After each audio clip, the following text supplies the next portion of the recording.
Film के 4 उम्मीदवारों की लिस्ट भी उपेंद्र कुशवाहा जारी कर चुके हैं। उपेंद्र कुशवाहा ने पत्नी स्नेहलता को सासाराम से उम्मीदवार बनाया है।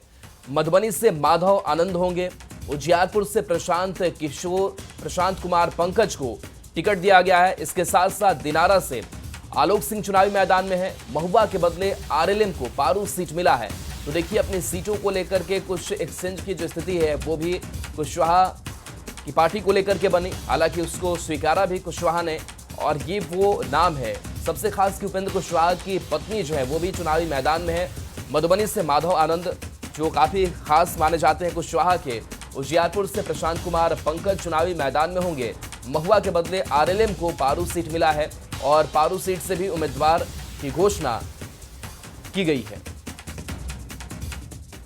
और आरएलएम के राष्ट्रीय अध्यक्ष उपेंद्र कुशवाहा ने सीट शेयरिंग के सवाल पर यह कहा है कि कुछ समस्या आती है तो उसका समाधान निकाल लिया जाता है। और उसी क्रम में हम लोग दिल्ली गए थे, जहां बीजेपी के शीर्ष नेतृत्व से मुलाकात हुई और अब कोई भी भ्रम की स्थिति नहीं है।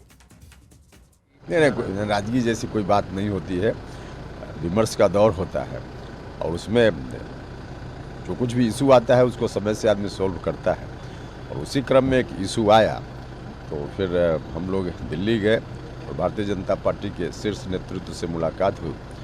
माननीय गृह मंत्री जी से और राष्ट्रीय अध्यक्ष जेपी नड्डा साहब से मुलाकात हुई और सारी बातें हो चुकी है। आप देख लीजिए ना, इतनी बात बोल रहे थे, इसमें अपने कहाँ कोई कन्फ्यूजन। बिहार बीजेपी अध्यक्ष डॉक्टर दिलीप जायसवाल ने कहा है कि एनडीए पूरी तरह से एकजुट है। उपेंद्र कुशवाहा सहित सभी घटक दल के नेता मजबूती से चुनाव मैदान में उतरेंगे। उपेंद्र कुशवाहा की पार्टी को एक एमएलसी सीट भी दी जाएगी।